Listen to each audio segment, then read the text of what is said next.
Hello, SHL. It's us again. Too long didn't listen. Number 8. I'm Rich. And I'm Akamai. And welcome back to another week. We're still not in the regular season, which is a little disappointing. I was kind of hoping we'd have some regular season to talk about by this time, but that's fine. We are done with the preseason, but regular season starts tomorrow, I think. Yep. No, tonight. No. Sims at 9 in half an hour. Oh, amazing. Okay, that's great. I'm really excited for that. But yeah, so regular season starts shortly. Wait. Oh my god, no, that's embarrassing. Wait. Today's Sunday.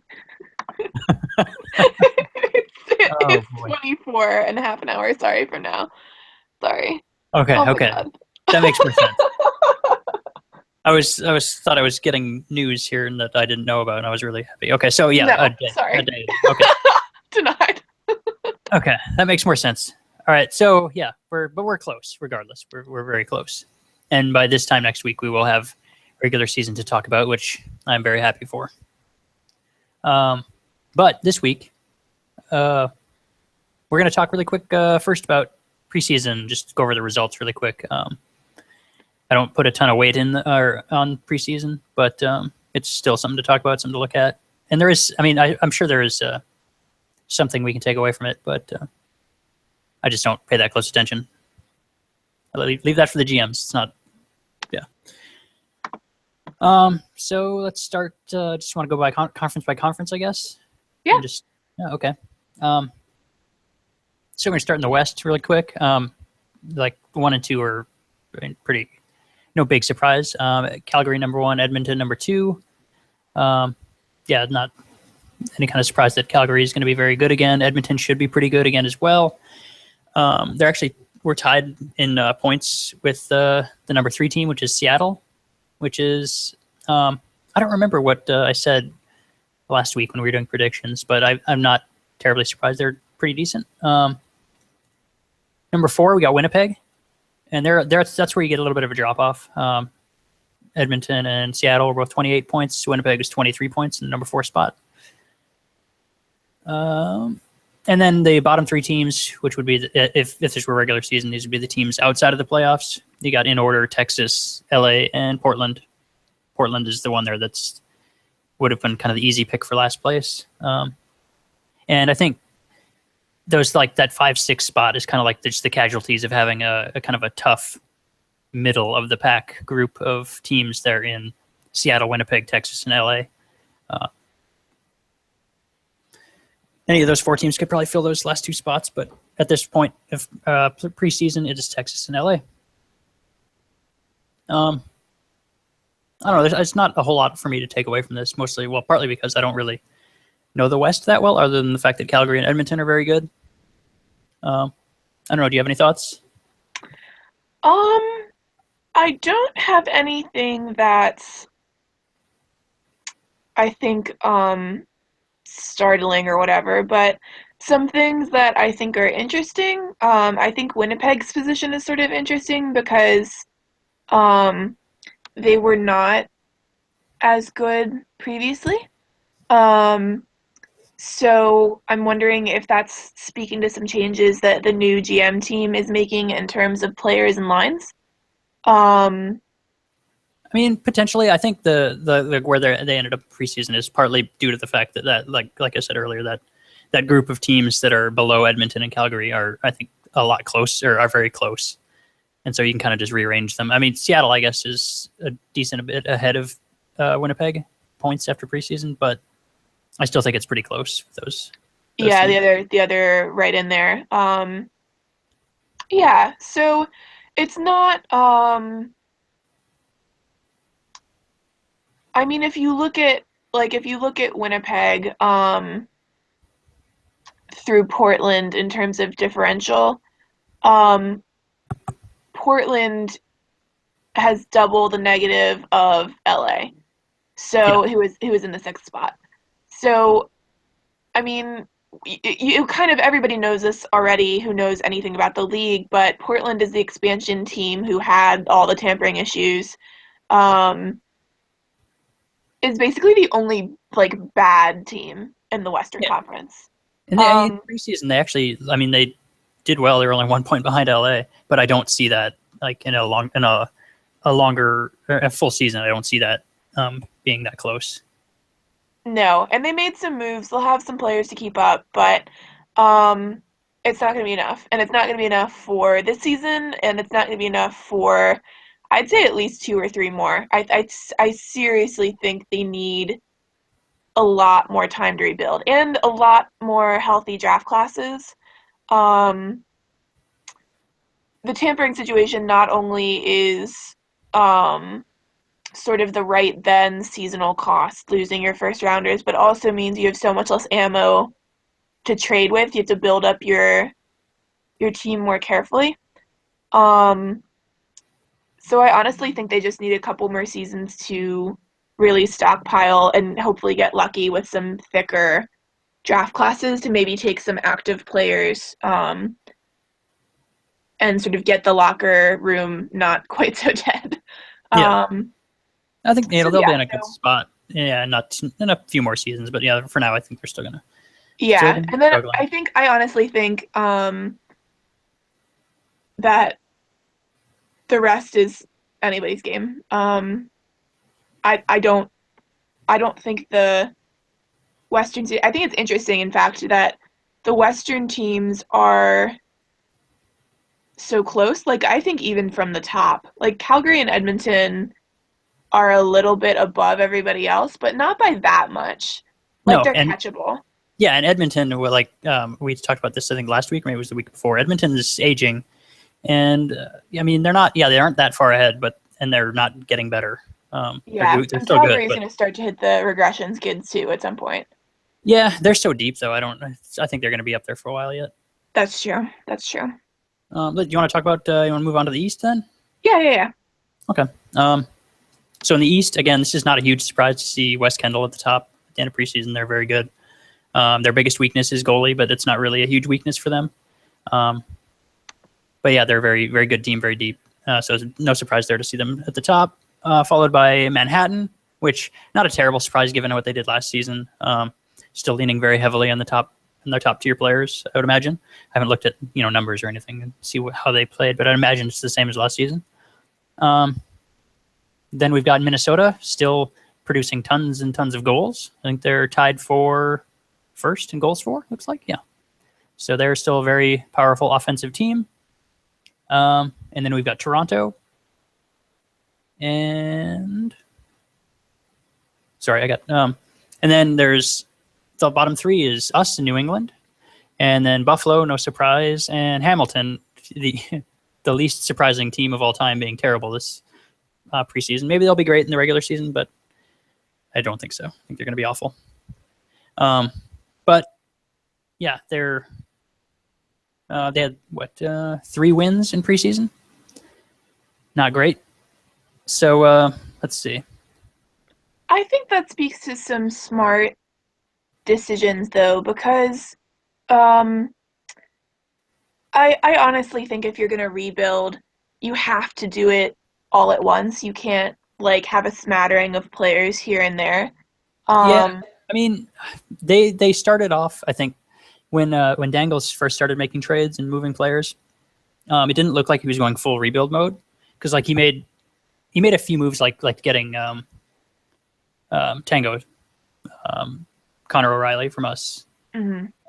And that's a move that doesn't really make sense to me. I mean, obviously, we benefited substantially from it by getting Tanner, but then he ended up trading O'Reilly away as well. I believe, is that right? Yeah. Yeah, So yeah. it's I think a weird move there. I mean, he started obviously he was planning to rebuild based on what he's doing, but then he did stuff like that, which is a little weird. But yeah, they're definitely in full on rebuild mode now. It's just they didn't start off kind of going full rebuild right away.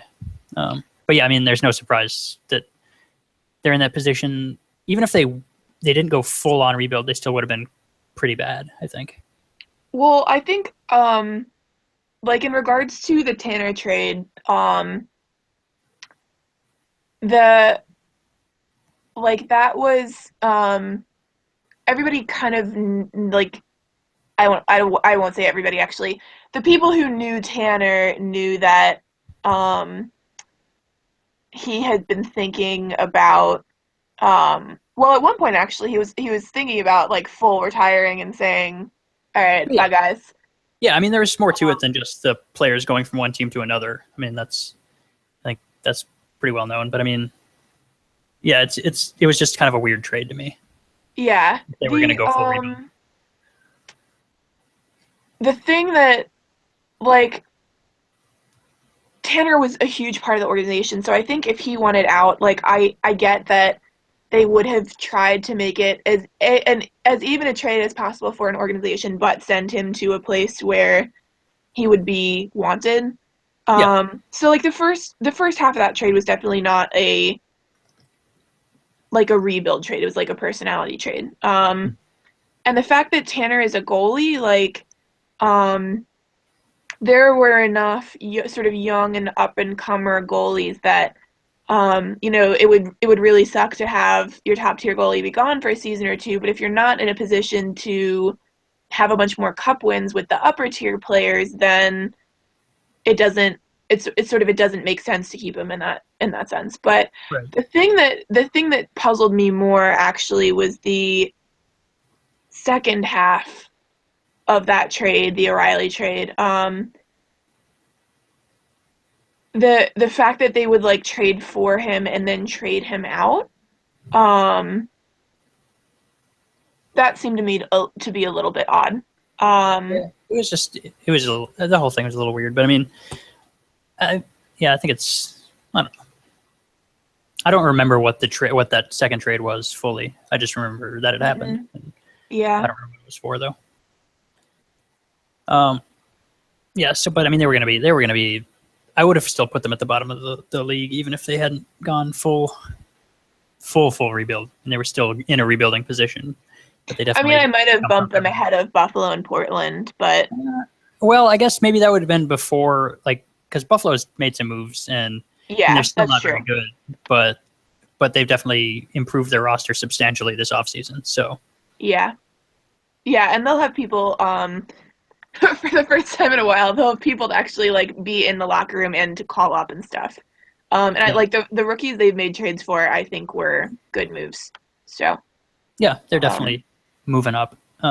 they're working. So it's good to see, to be honest. Like I would like a league where it's like really, really competitive in the East too. I think that's fun. I think that like builds site activity where because it's not good fun. It's not good for your player activity to be on a team where you guys like you suck. So Yeah, nobody wants to be the Cleveland Browns of the SHL. Nobody does. no, It's and not fun. we were talking about this in the Kelowna Discord, and it's being on a non-playoff team is rough. It's a long off Yeah, it's season if a you're not long in the time playoffs. between shit to do. Yeah, Like, I guess that's maybe when you get really like over invested in IIHF or organize yourself a rookie tournament. But um that's tough. Like that's tricky. yeah, it's a bummer, and I mean, there's nothing you can do about it really. You just have to. I mean, as a league, there's not a whole lot we can do about that. You just kind of have to hope people don't get so bored that they end up going inactive, which I don't think we have that's a big problem. Um, but it is rough being one of those teams. Yeah. And I mean, if people are active and they feel like they won't stay active if they're on in an active team, they can ask out. Like they can get traded out. Yeah, And there are enough teams who don't have New England-esque cap space issues where they really could take a couple more players on and fill out third and fourth lines and stuff. yeah, Um, so it's and of course people can like have send downs move around. In that sense, it costs you in the future, but in the short term, it doesn't cost you that much because they would be playing down anyway.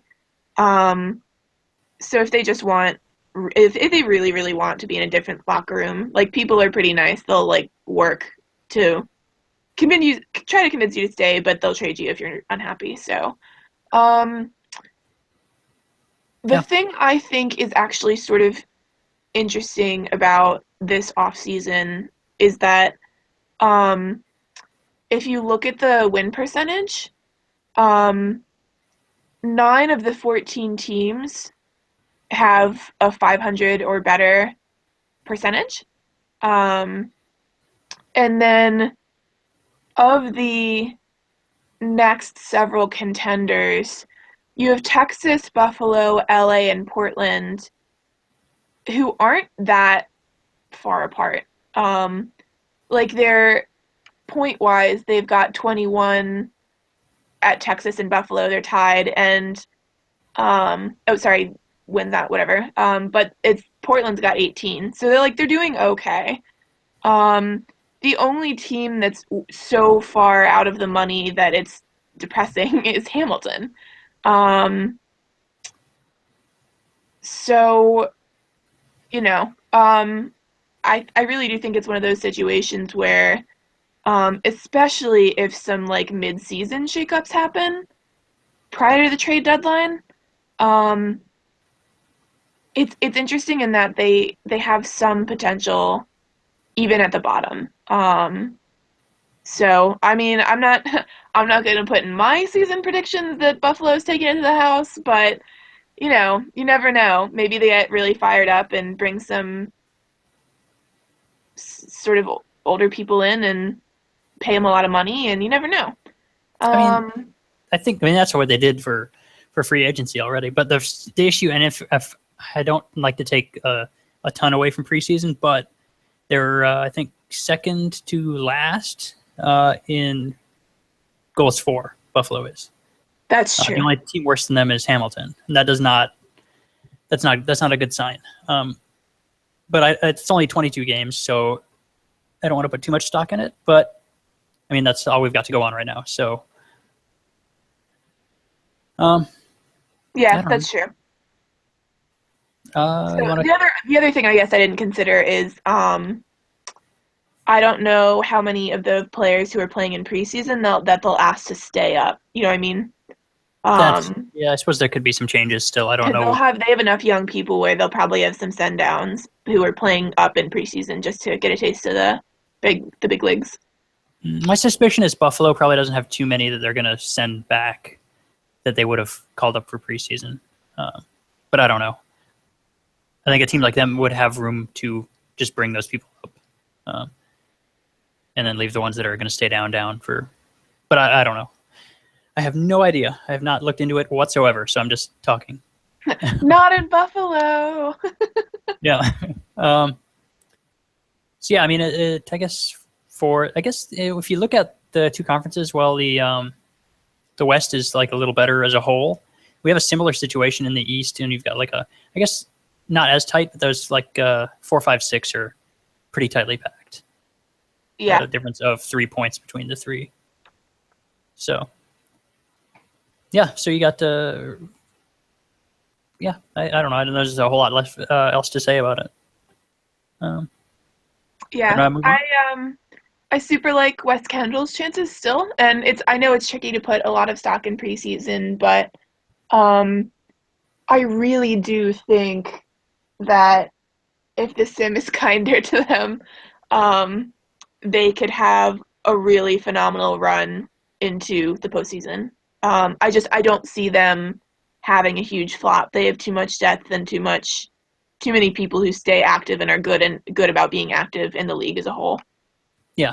The only thing they have is not the best goaltending, but like everything else, they're just fine. But even that's fixable as they go on. Not a huge deal. No. So and teams have won before with really relatively shitty goaltending. So it's tougher. It's a lot tougher, but. Yeah, I think they'll be good. Not I wouldn't even like hesitate leaving them where they are for regular season, top of the conference. Yep. So, you want to move on? Yep. All right. So we were going to do some of the rule change discussion stuff that's been going on next. Is that right? Yeah. Mm-hmm. Okay. So I guess we'll start with the position one. Yeah. Or defense. I think that's the more compelling one. Yeah. I actually forgot what the other one was. So. Okay. Well, in that case, we'll definitely start. Yeah, we'll do that. So there's been some talk about, and this is, I don't know, it's not like a real issue, but there's been some discussion about the players that kind of play both positions or either position of forward or defense, kind of moving back and forth. So I guess the it's not a real big issue, but I guess some people had a kind of a problem with probably the biggest one was Atlas, I guess, because his players, they're probably the only one I would guess actually actively playing both positions.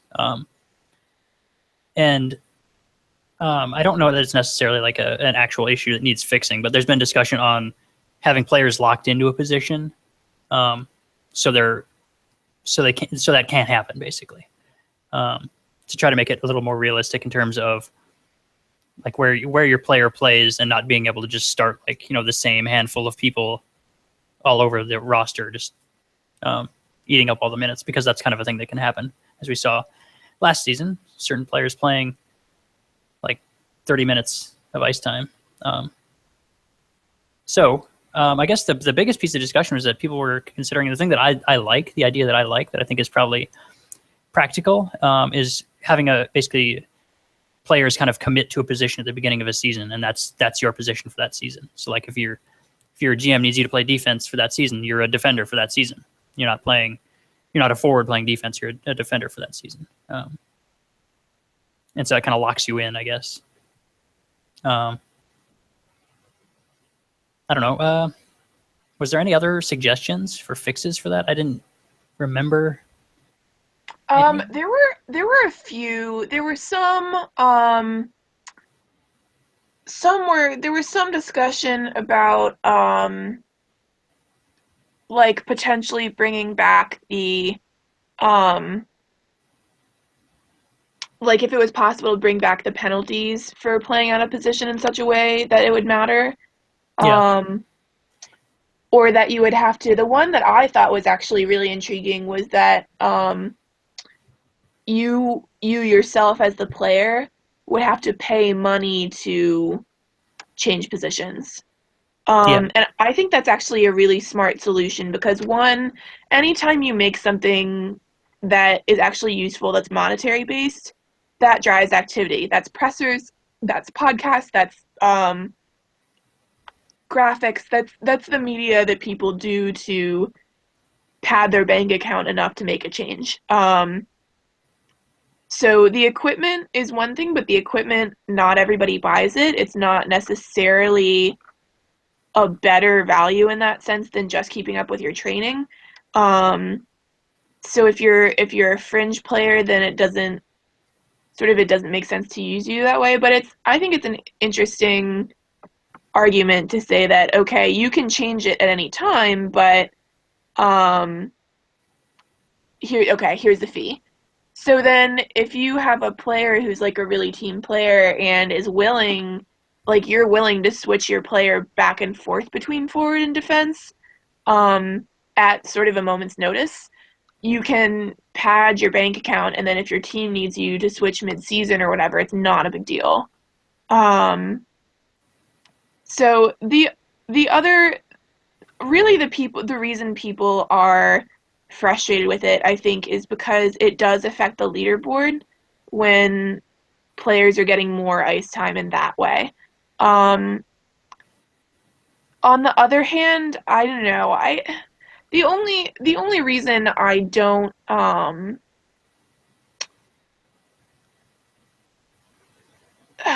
don't care so strong, but I don't know. I think that's instead of like, because it shouldn't, in the sense, if your templates are functioning effectively, then you don't have players who want to jump from position to position. But the thing about the sim is there are certain attributes that are more important and ones that are less important. And I think the league has been finding that as a whole. So I think people are sort of barking up the wrong tree on this one.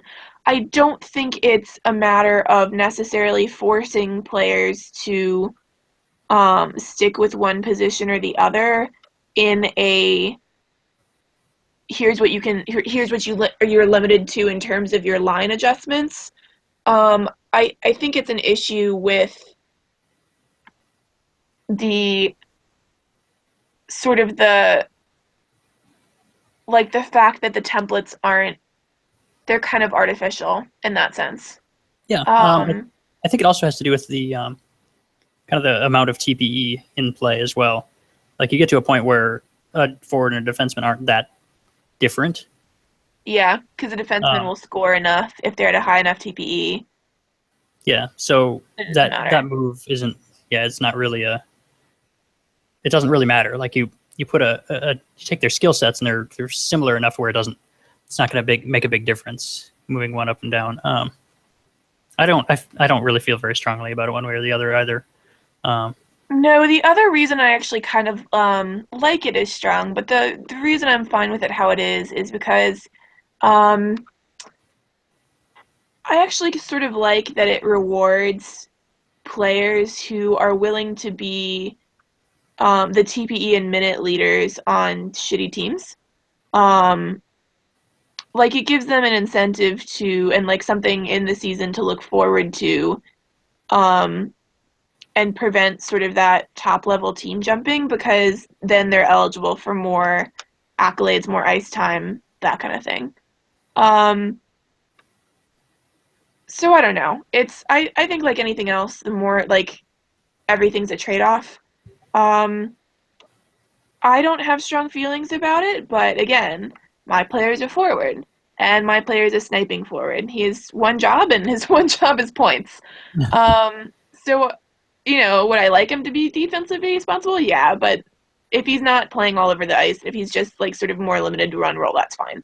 Um, I also have never faced this problem being on a team without depth because I'm a young player and that has never happened to me. So I try to be sympathetic to um, teams who are working with very small rosters out of necessity.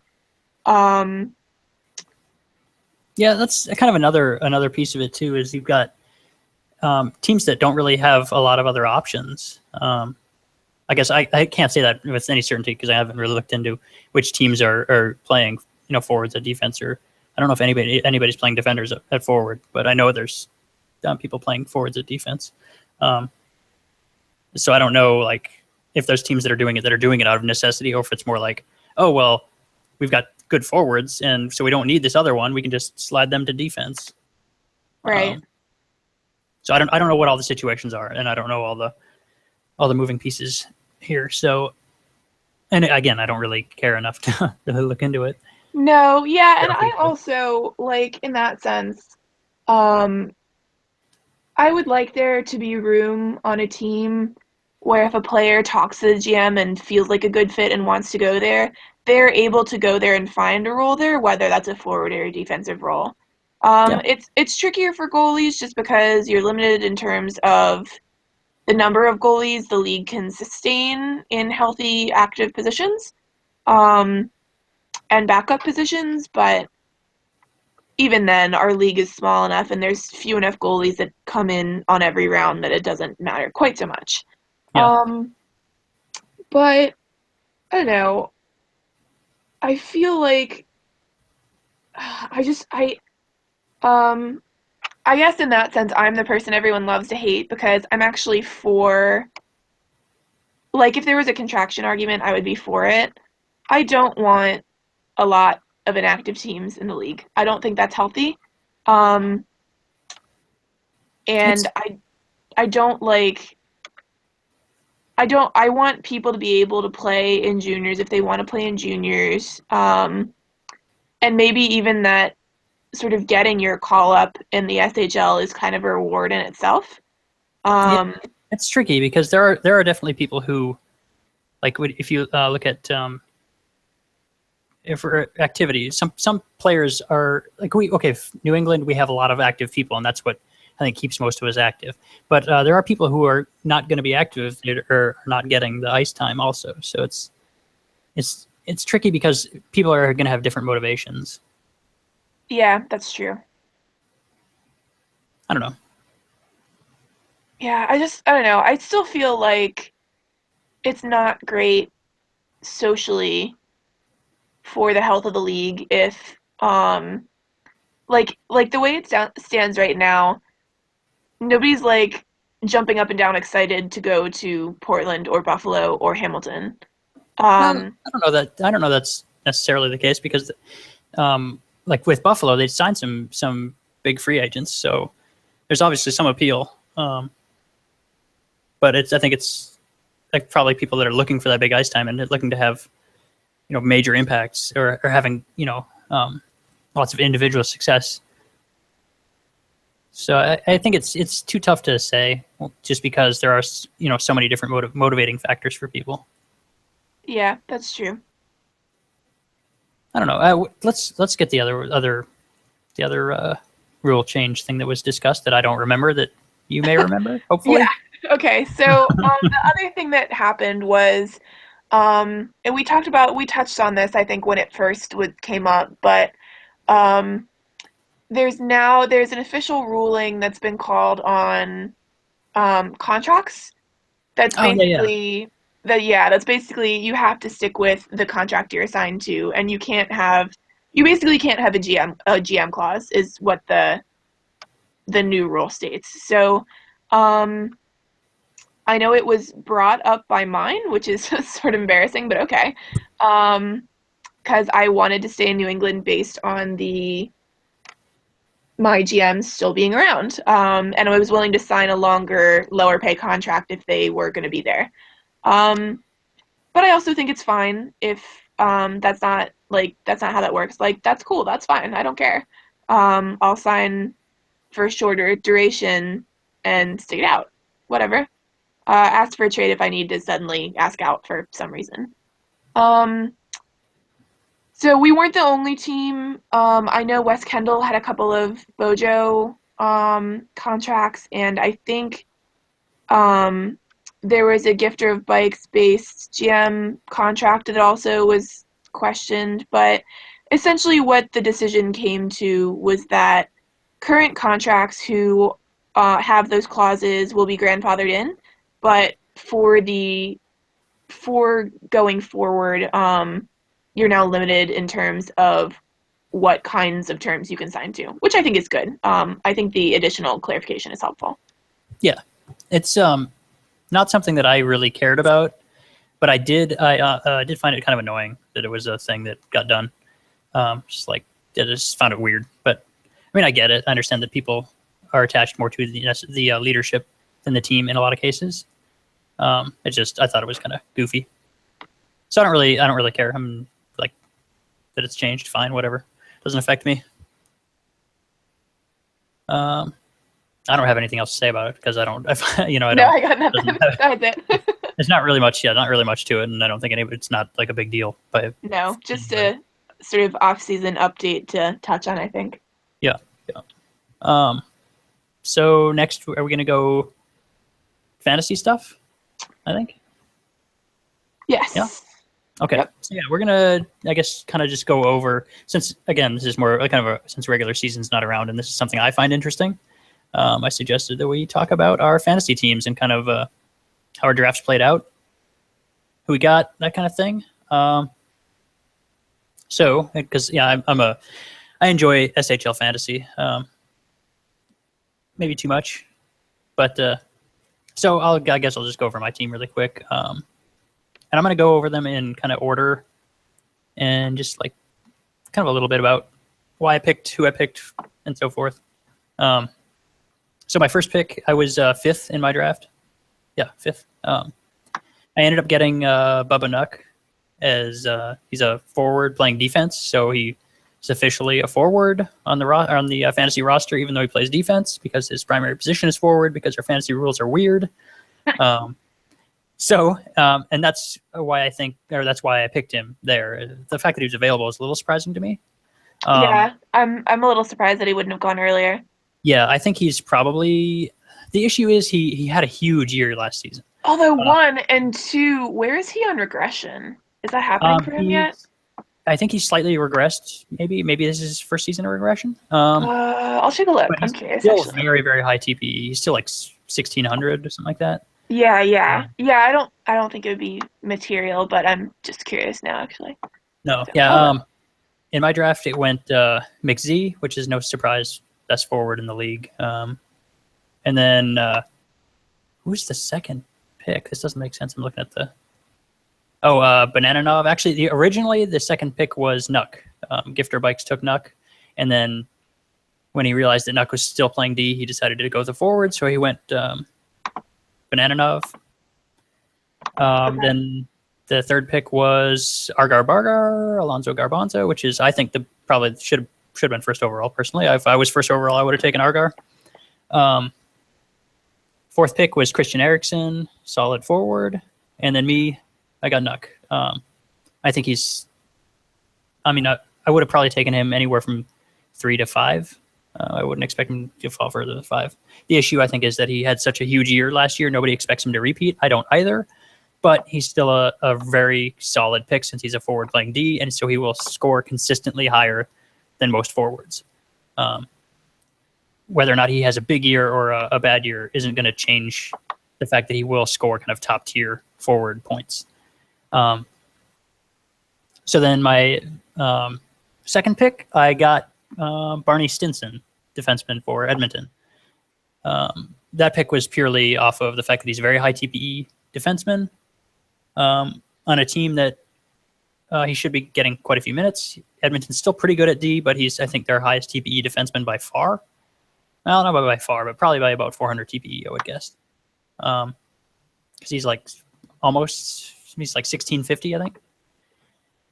So he should have a fine year at D.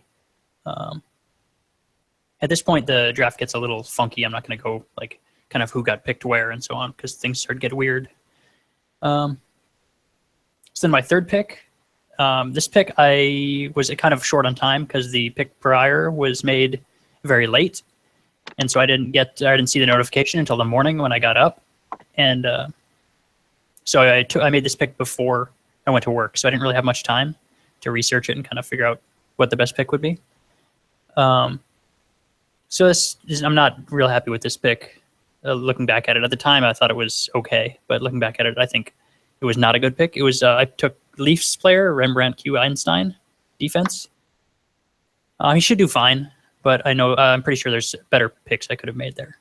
It's not a bad pick, but it's not a good pick either, I don't think. Let's see. So that was 1, 2, 3. Fourth pick, I went Randy Randleman, Ballerstorm, forward for Calgary. I expect him to have a really big year, and he's just started getting points into checking, so he's starting to throw hits, which is a huge bonus. He also has a letter, I think, for the first time this year. Yes, I think he was an A there before. Oh, okay. I think I'm not sure on that, but I was actually going to give him some crap about the fact that he is the captain. I was like, I was going to say, hey, it's about time because it was inevitable. Like I knew he was going to be the captain there eventually. He's a really good dude. Yeah. So I expect him to have a good year. I think he's their. I guess Issa is still higher TPE than him, but I think he'll be their best forward. And yeah, like I said, he's finally getting some points into checking, so he should get a decent number of hits, which is important. Then for my last skater pick, which would be my fifth pick, and this was based almost entirely. Well, no, that's not true. I had thought about doing this with the Randleman pick, taking either. Oh, I forgot the other one. Is it Schultze? The two free agent pickups that Buffalo picked up, Jed Lauren and Schultze's pick, or Schultze's player, whose name I cannot remember for the life of me. I'm right on that, right? Mueller? No. The two forwards they got. This is gonna drive me nuts. They signed two big name forwards, high TPE guys. One's Jed Lauren, and the other is Ryder Klitzem. Schultze. Right, okay. Okay. So I was gonna look at taking one of those two with either the pick I took Randleman with, or my last skater pick, which would be my fifth pick. Does that still work if they're not like a goalie though? Because I know a goalie on a bad team sometimes does really well. Yeah, yeah, it's kind of goalie's a weird position. I'll talk about that here when I get to my goalie pick. But Yeah, sorry, I'm rushing you. no, no problem. So yeah, I had been thinking about one of these two players because in Buffalo, where they're going to be a bad team, these two players are going to get a lot of ice time, and so they're just going to have points. And they're That's fair. Jed Lauren, I had picked a few seasons prior, maybe like 4 seasons ago, and he hits a bit and scores a decent amount. So that was my pick, my fifth pick, Jed Lauren, Buffalo forward. I think that's actually will be a really good pick. 1400 TPE forward, playing on a team with no forward depth whatsoever. So yeah, I was really happy with that pick actually. And then my last pick, which I just did this morning, or was it yesterday night? I don't remember. I took Ty's goalie, Christopher Bjornsson, the goalie for Manhattan. There's kind of two pieces to my decision to take him over, say, a guy like Robert Anderson. Well, first of all, goalie's a weird position because it's really difficult to predict how a good goalie is going to perform. Goalies seem to have, I don't know, they're just, the way they are scored is weird. Like you get, shutouts are worth it a lot, but you can't count on shutouts at all. The two most consistent kind of pieces to their scoring is wins, which I think is probably the most easy to predict a goalie is going to get, just based on the team they have around them. If you think the team's going to win, you can pick them for wins. The other one is the saves, and that's typically a bad team. You'll get a bad team, so the goalie's going to face a ton of shots. They're still going to save most of those shots, even if they're losing. So they're a goalie on a bad team can potentially score a lot of points for you if they're facing just a ridiculous number of shots. But outside of that, it's really hard to tell how a goalie's going to do. Bjornsson, I think, will be an okay pick because Manhattan's probably going to win a decent number of games, but they're also not good defensively. So he does face a decent number of shots. So I think he'll be a pretty decent pick, given that he's not like an elite goalie. He's like just almost 1100 TPE now, I think. So he's fine, but he's not like a Harder or a Tanner. So yeah, that's the team I ended up with. Nuck, Randleman, Lauren, Stinson, Einstein, and Bjornsson, which I'm fairly happy with, although not super confident in the Einstein pick. That's still a stacked team though. I'm pretty happy with it. I got to a lot of spots, like almost every pick. I was like looking ahead, like, okay, who's available? Who do I want to pick? And almost to the pick, I would get like the person I wanted just one or two spots ahead of, or would get picked one or two spots ahead of me. But I ended up doing all right, I think. Not as much checking as I typically get. I typically load up on checking forwards, but I didn't, other than Nuck. Randleman and Lauren are both going to hit a bit, but I usually look for players like last season I had Nathan Russell and Christian Eriksen.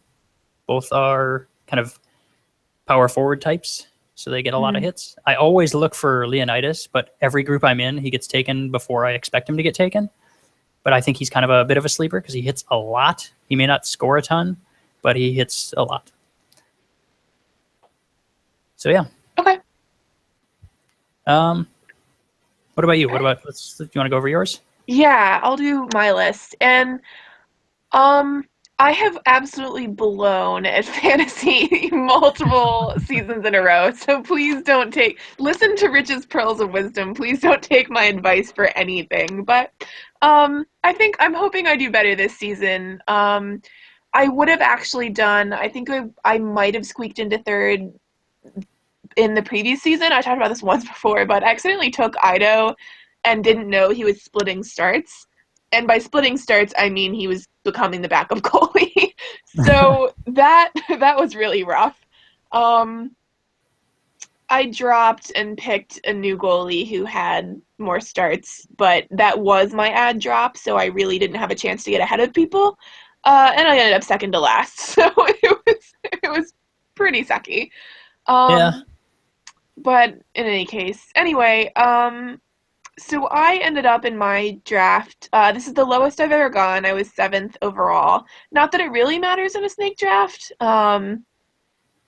but It changes, I guess, I, slightly how you pick, like strategy wise for me anyway. The way I draft. Mostly, if I was 1 or 8, it changes even more. But seven's a little bit closer. But like for when I did 5, it didn't really change how or didn't. There was nothing I did specifically because of my drafting position. Whereas if I was 1 or 8, then I would plan differently. yeah, yeah. I was fine with it. So okay. So anyway, so I went into a small crisis panic mode because Bojo had taken the fantasy thing down, which I'm actually really happy about. Thank you, Bojo, for doing that because it means that people who like work hard and pay attention can maybe succeed, and people who are either brand new or um, don't want to pay attention to fantasy won't do as well. Hopefully, I'm hoping that's the case. That it may just mean that rookies are terrible because they don't know what they're doing, and I feel sort of bad. But hopefully, they're smart enough to reach out to people that they know and get advice. But in any case, so I went, which in retrospect was stupid. I went forward first, but um, and I didn't take a quote unquote top tier forward for first. I grabbed Nathan Russell with my first pick. It's Um, not a terrible pick, but yeah, I think not yeah, first round it's probably not. Especially since you're picking late, you could have definitely gone second round. But right. So yeah, but it's fine. So before me, the first player picked overall in our draft was Garbanzo. And then McZ went next, and Nuck went third. Which I all think were sort of typical. yeah, I think those are the Huva, standard 1, 2, 3s. yeah, Huva took Burr. And then Count Chocula took Isa, whatever. Um, so Banana Nub was off the board. And then I also I think I was on a time crunch that day for some reason. Um, but in any case, so I took Russell, and then because I was seventh, I got to pick again really soon, and Bojo was still on the board. I didn't see people taking Bojo, and I don't know why. Like, I don't know if it's because he's super old or because he doesn't hit that much. Um, so that was a friendship pick for me. I have a lot of respect for Bojo, and I really like Bojo, so I hope his player does well, but I have no plan.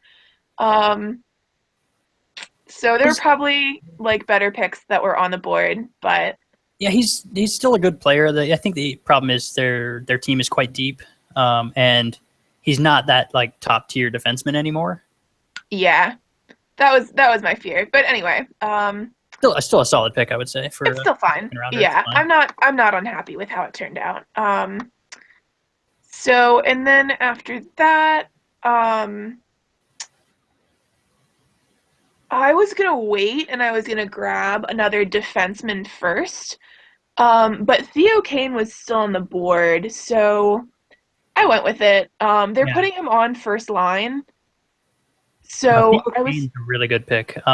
That's yeah, one I and I was really wanted. surprised that I was really surprised that he hadn't gone before that. No, and Um, for some reason he slightly underperforms in Edmonton, even though he's like a 1900 TPE player. that was my thing, and I was like, if they bump him because he was playing on second line until like midway through the season last season. So especially I think with the bump to first line, I think that could be my best pick. Not that they'll be great, but I think it could be fine. No, yeah, it's a Um, really good pick, and that's one I was really hoping would fall to me. yeah. Because I thought I picked basically 3 defensemen, like with Nuck playing D and then um, Hmm. Stinson and Einstein. So I was really hoping to score like a really good forward like that, the one that flies under the radar, which he does because he hits and he's really good. Just slightly underperforms when it comes to like point scoring.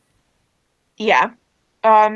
So anyway, so because he was still on the board, I moved away. And the other thing about being seventh is that um I had I had some more potential choices at defense. And by the time I was going to make my next pick, I didn't think it would matter. So I was like, well, I'll take a risk, and I don't have anybody particular I want for D, and Kane is still on the board, which I think is incredible, so I'll grab him and hope he does well.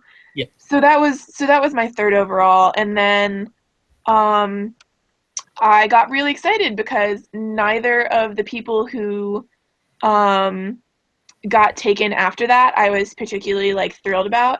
At that point, I already had all but one forward, and the differential in forwards isn't huge. So I was like, all right, well, I'll save picking another forward until later, and sort of boost my defenseman.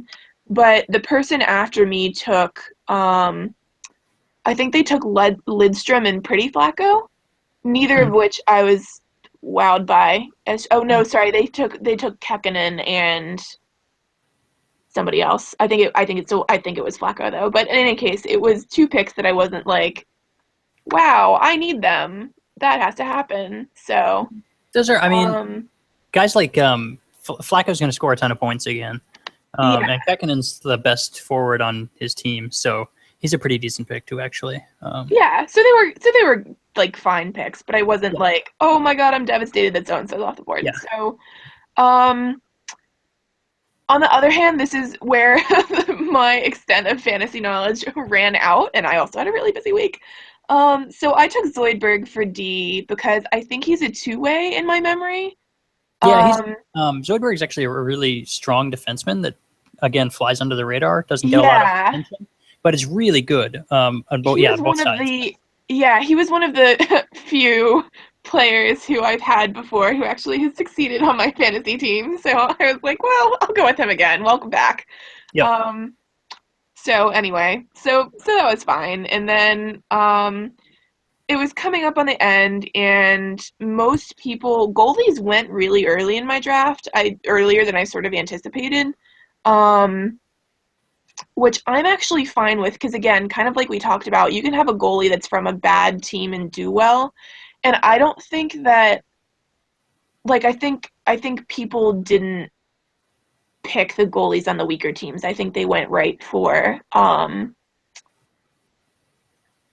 sort of quote-unquote stronger opportunities without considering the implications for shots blocked. Yeah. Shots saves made, whatever, the other one. So anyway, I got to the end and was like, I don't really know what else to do. So because it would be back-to-back, I didn't put too much stock in it. I went ahead and took Bjornsson for goalie as my second to last pick just because he was still on the board. And I still think goalie from a bad team. In the past 2 or 3 seasons I've been doing fantasy with the little stat thing. First has been the top tier goalie, and then second has been the worst goalie. And again, that may be sort of a coincidence of them playing on teams without a lot of defense, but I felt it was fine. And most of the sort of phenomenal goalies were off the board already, so. And I didn't remember, the only concern I had was that I couldn't remember if Bjornsson was going to be sharing starts with new Ido, but it sounds like new Ido is staying down for one more season in Kelowna, so that should be fine. Yep. And then, so my final pick was Cervantes, Pedro Cervantes, and I'll totally admit it, that was random, and I was ready to be done. I went through the other groups who were done at the minute and sort of looked for which other forwards had gone off the board. I wish I had considered the thing that forwards with high ice team on a bad team might be good and available, because I think then I would have maybe taken them for later picks. But I'm fine with it. Yeah, the only issue with that pick is the fact that he doesn't hit. So you're relying entirely on him having a lot of points, which is definitely possible, but it's too difficult to predict which skaters are gonna, or which forwards are going to have good seasons. Yeah, I He should have a definitely, I'll be solid honest, season. that was my YOLO. I have an ad drop Yeah, left. It's like, yeah. okay, bye. It I'm should done be. with I mean, fantasy. it should be a fine pick. It's just you're gonna miss the consistent scoring of a forward that hits. Um, Yeah, so that's it's a okay. bit, yeah, it's fine. I think that's good. I'm gonna go back and do Russell Kane, Sarantez, Biscuit, Zoidberg, Bjornsson. So you missed out on like a top tier defenseman, but Yeah. picking up a player that I think is a big steal in like a third round of Theo Kane is big. Nathan Russell's still a very good forward. And Bjornsson, I think, is going to be good at goalie, even though goalie is not a hugely important position, I don't think, in our fantasy. Mm-mm. So yeah, it's pretty decent, pretty solid. Yeah, I it's like the fine. Zoidberg pick too. I think Zoidberg is a player that, like, if you miss out on the top tier defenseman, Zoidberg's going to do just He's a fine good for you. pickup at the back. Yeah, Yeah, I like that. that was my hope, was that I would go Kane and he'd sort of make up for my lack of having strong defensemen. So I'm hoping for a third place finish. My the other people in my draft did well and seem to have more information. So I'll learn more. I'll get better. And then I'll keep an eye on Bojo's fantasy stuff and who is. The one thing I did actually put some time in was to see who got sort of shafted by regression this time. Yeah, So I did try at least to keep an eye on that. See who had some bank to spend and who was gonna lose a substantial amount of their points. So yeah, yeah. The biggest um, thing that I look at for that typically is forwards that have hit, and I look to see if they've just stripped their checking down, because usually that's the first thing people do is they just, if they've got any checking, they'll take all that out first. yeah, That's usually the first thing I look at when I'm looking at players' risks. I'm big on the checking forwards. That's my favorite thing to draft. the Yeah, the only potential universe in fantasy in which they're actually useful. right. Yeah, but it's the only way you get consistent scoring. Otherwise, there's too much. Like the forwards are too volatile. It's like you'll have some guy who just blows up out of nowhere, and there's nothing you can do about it. So you get that consistency of a player who's going to get 150 hits almost with certainty, but their Yeah, scoring may be up or down that season. Who knows? that would actually be kind of interesting if somebody wanted to recreate to go to make like a purposeful top of fantasy player and just dump all of their points in checking really, really early and go up early on a shitty team. I mean, you do. The problem is you do have to score still, and I mean, yeah, as a decent player, you can do that on a bad team, but it's like it's really tricky because you have to expect like a certain level of scoring out of a forward, but then That's true. there's like some variance there up and down. But the checking is usually pretty consistent, and since it's like a high volume with a low point value to it, so you're getting like 150 checks at however many. It's like a fraction of a point. I don't remember what the Mm-hmm. exact number is. So you get a more consistent output that way. There's more certainty.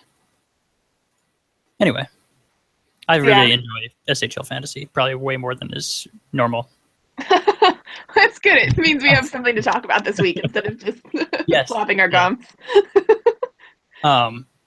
So that leaves us with questions, unless you have anything else you want to talk about there, fantasy wise.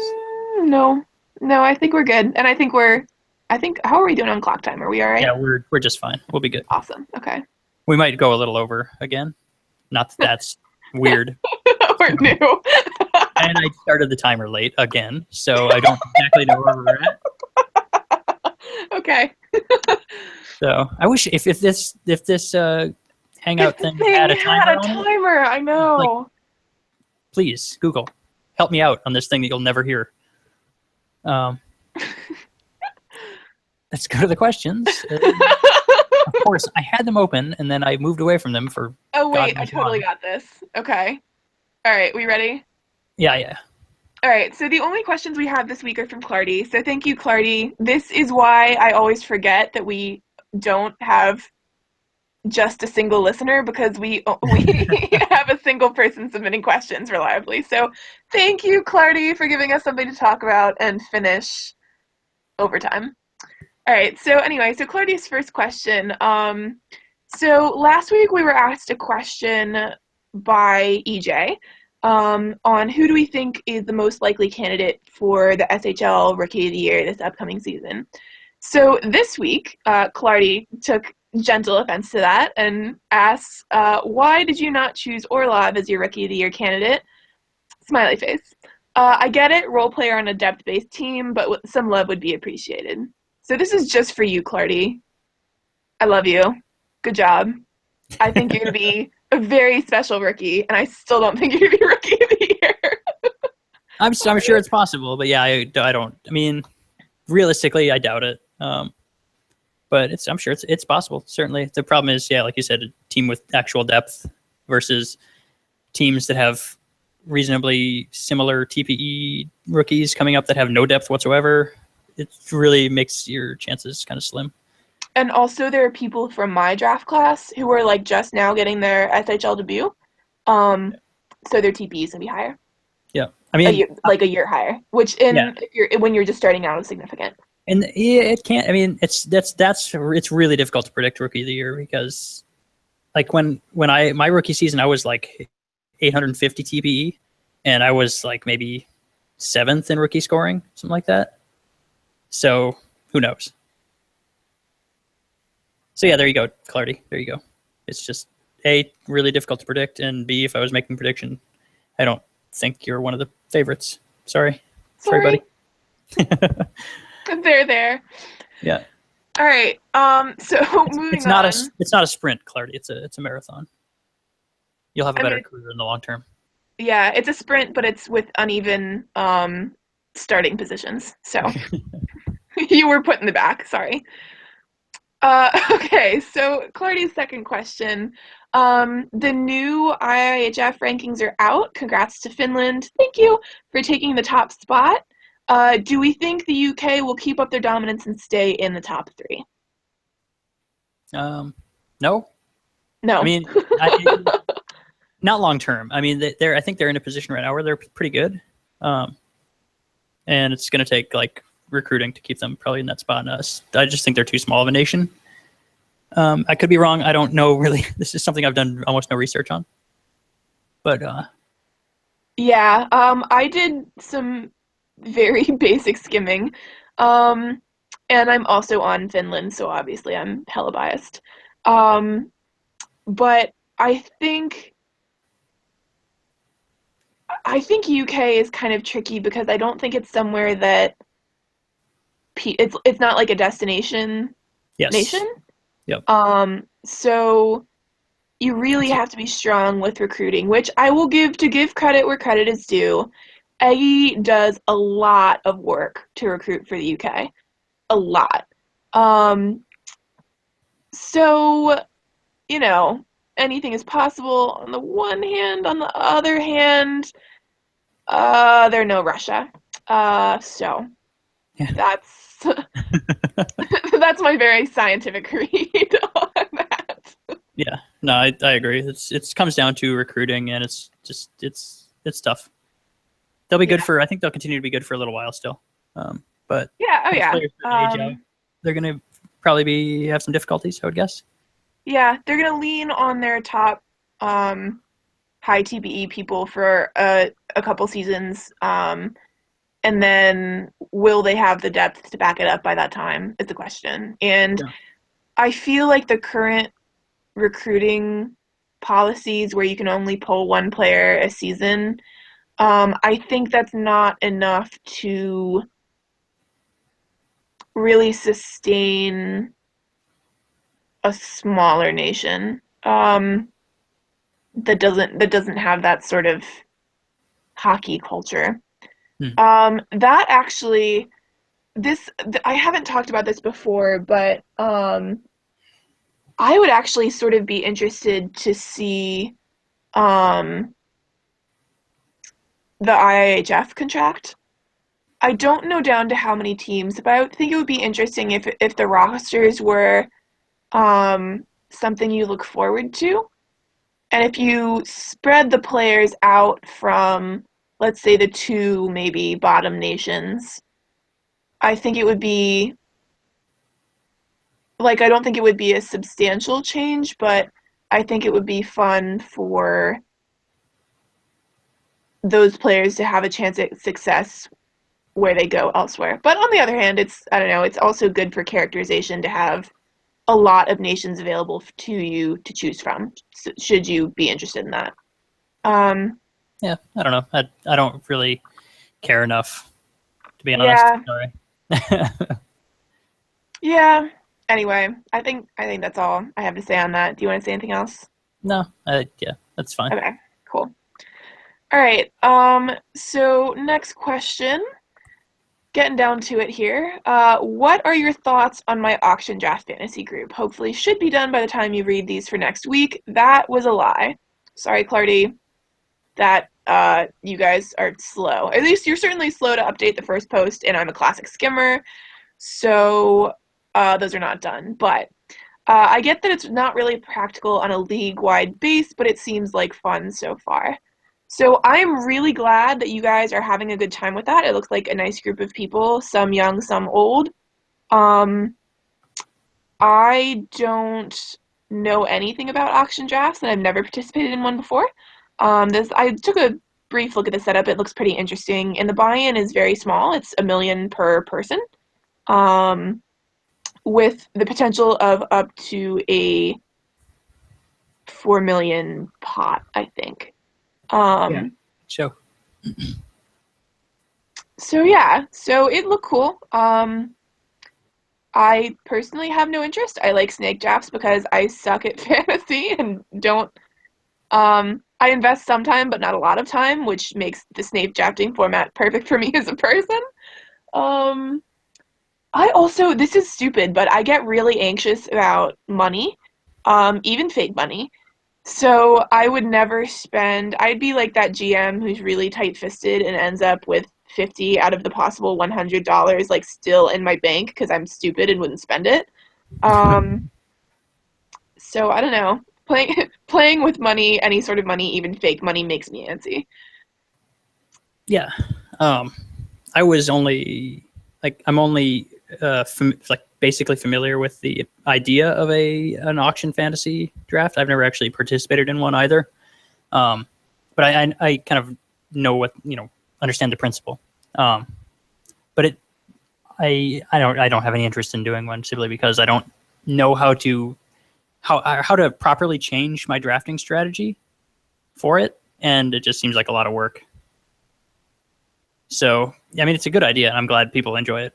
And I know a lot of people do like that style of fantasy draft, but I don't know how to properly plan or strategize for that style of draft. So I don't know what I don't know. I don't know enough about it or to really say much about it, I guess. So yeah. Yeah, I got nothing. Sorry, Clardy.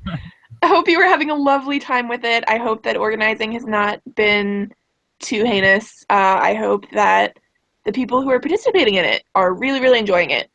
Yeah. I am not one of them, so I think we're gonna move on. Okay, so also this came up last week, but this I believe this is for me in particular. But last week EJ asked me a question about which of my cats was my favorite, and I went off on a mild crazy cat lady tangent.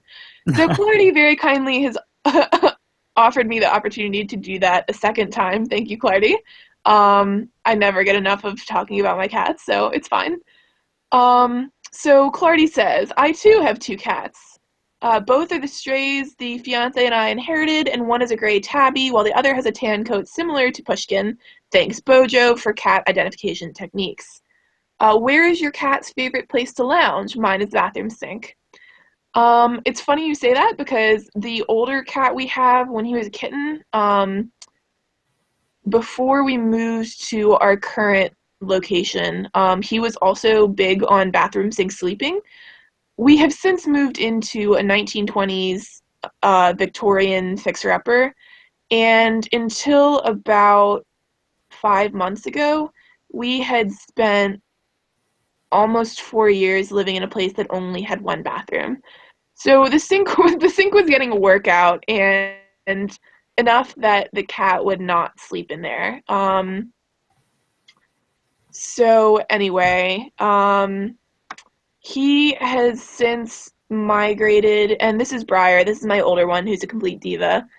He has since migrated to various places, and he sleeps, he's very like particular about where he sleeps, and a lot of times it's as enclosed as possible.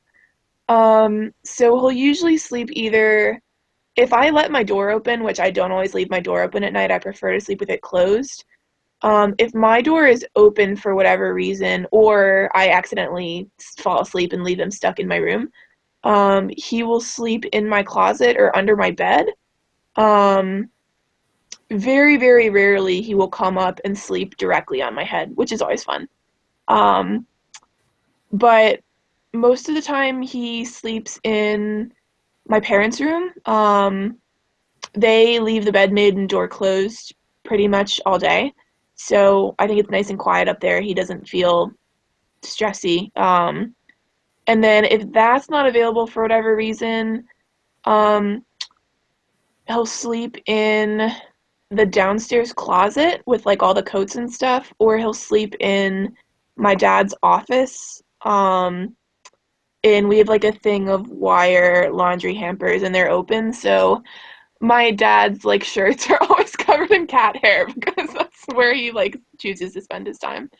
So so that's the one. And then Sprinter is a moron, and I love him, but I love him so, but he has no sense of self-preservation. So they're both indoor outdoor. Sprinter actually, in a very sad tale of events, had one of his eyes shot out with a BB gun by one of our neighbors who didn't come forward about it, which sucks. I hate this neighborhood. Um, anyway, so though you might expect that he would not feel like going outside and roaming as he once did, that would be a lie. He sleeps right in the middle of our driveway or neighbors' driveways, including when they're trying to leave for work and about to back the minivan up over him. So he doesn't have all the answers. But if for whatever reason, if it's like rainy outside or he does not feel like leaving his belly exposed to the elements, I don't know why he would as a cat, but oh well. Um, he will curl himself up in a little ball on either of our two couches. Um, so he really, I think partially because Briar has such a snot lock on the upstairs, he um, doesn't feel like fighting with him and will sleep downstairs in the sun and is all good. So anyway, that was probably a longer answer than anyone besides Clardy wanted, but yeah, that's anytime you'd like to have me go off on for 20 minutes about my cats, feel free. Nice. So that is it. That is all of Clardy's questions. Saving the best for last. Awesome. That was all we had, right? Yeah, I think we're good to go. Are we wrapping up? I think so. I don't have anything else to add. Next week we will have regular season to talk about, which is exciting. Thanks, God. Right?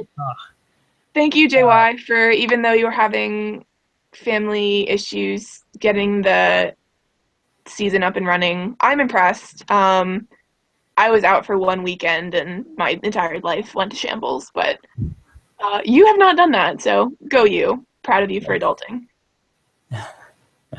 So yeah, next week, the regular season. If you got questions, ask them. We'll answer. Please ask us questions. But until then, thanks for listening. Have Bye, a good week. Rachel. Bye-bye.